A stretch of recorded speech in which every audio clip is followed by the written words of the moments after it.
Hello and welcome to South First. I'm Anusha Ravi Sood and you're watching State of Play, our daily roundup of all things politics, policy, and human interest.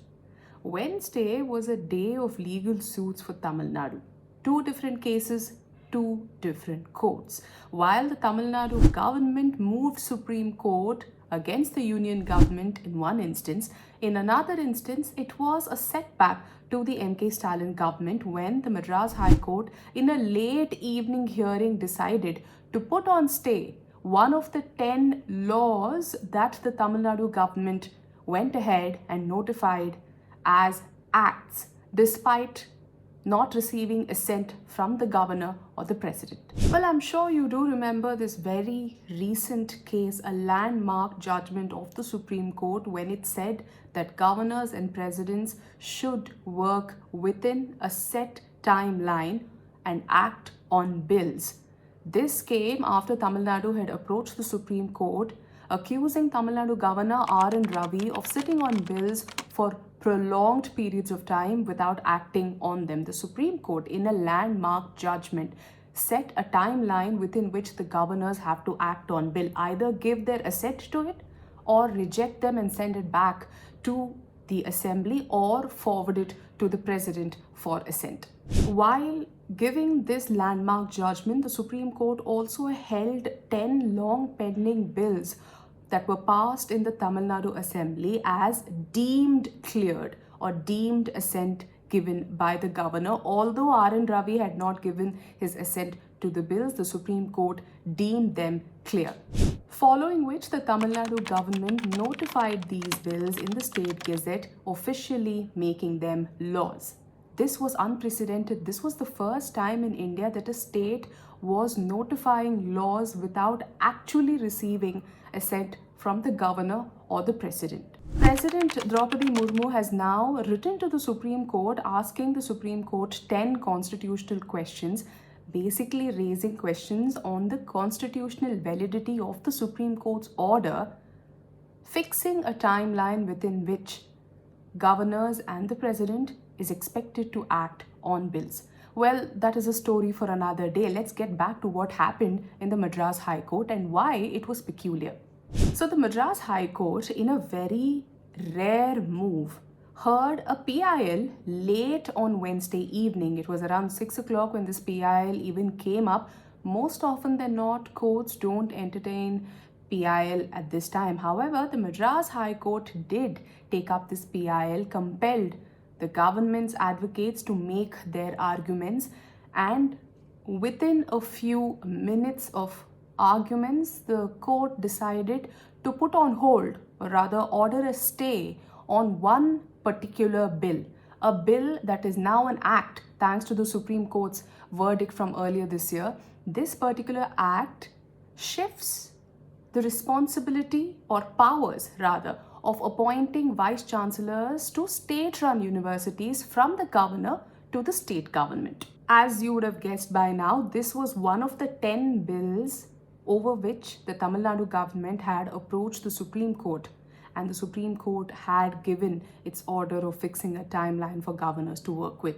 So one out of these 10 bills that are now laws were challenged through a PIL, and that PIL has now led to staying of this law that shifts the power of appointing vice chancellors from the governor to the state government. You can call it a setback for the MK Stalin-led government, and definitely one man who's very happy on Wednesday perhaps was R.N. Ravi, the governor of Tamil Nadu. Let there be no mistake, the Madras High Court has not challenged the judgment of the Supreme Court. That is not even possible. This case is entirely different to what the Supreme Court had adjudicated earlier this year. When the Supreme Court cleared these bills as deemed assent from the governor, Tamil Nadu went ahead and notified them in the Gazette, and these bills became acts. Now, once an act is enacted, whether it is passed by the State Assembly or by the Parliament, all acts can be challenged in court of law, and that has what has happened here. Now that this is an act, it has been challenged through a PIL. Now this PIL challenges the validity of this act, insisting that this act that shifts the power of appointing VCs from the governor to the state government is in violation of the UGC norms, the University Grants Commission norms. The PIL was heard on Wednesday by a vacation bench of Justices G.R. Swaminathan and V. Lakshmi Narayanan. Like I said, it is very rare for courts to hear a PIL so late in the evening, and this was also duly noted by several people who are in the field of legal judiciary, bar and bench. While the PIL challenged its validity, here is what the advocate representing Tamil Nadu's government said. Advocate General Raman argued that the law in question had been duly passed, approved and notified, and that the UGC's powers were simply limited. He insisted that since the universities in question do not receive financial aid from the UGC, its regulations were not binding. These are state-run universities. He also pointed that the act or the law, this legislation, only modified the appointing authority from the chancellor to the state government without altering the role of the governor as the head or the titular head of the university. But here is the catch. A case is already pending before the Supreme Court challenging these very norms of the UGC. There is a case that the Supreme Court is hearing that challenges the appointment process of Vice Chancellor, vesting all the powers with the governor. This happened after draft UGC guidelines came about, which removed the state totally from the process of appointing Vice Chancellor and vested the entire power responsibility to the governors. Now, state governments, especially in opposition rule states, insist that the governor, who's appointed by the union government through the president, is more likely to be representing the interests of the union government than keeping in mind the interests of the state. At least this is the state government's arguments. Earlier, there used to be a committee. Members would be appointed from the state government. Members would be appointed from the governors, and the state government would prepare a list of possible names and send it to the governor's office, and the governor would choose one name to be appointed as the vice chancellor. The state government would originally look for academics, for scholars, people who are prominent educators in the state and recommend those names, and the governor would pick the name of the vice chancellor. But the draft UGC guidelines removes the role of the state entirely, right from appointing committee members and deciding on whether even actual academics should be vice chancellor. The entire power is now vested with the governor alone. The draft UGC guidelines also allows for non-academics, non-teachers, non-professors, non-scholars to be appointed as vice chancellors. This has been raised, or rather red flagged, by states in India. The states have a very simple question. If they are providing land, resources, even funding these state-run universities, why should they not have a say in the appointment of vice chancellors?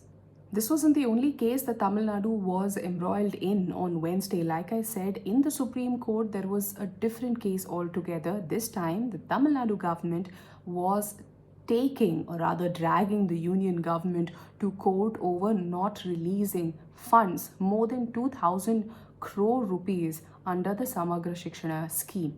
Tamil Nadu has been fighting for these funds that the union government has refused to release over non-implementation of NEP, the National Education Policy, in its entirety.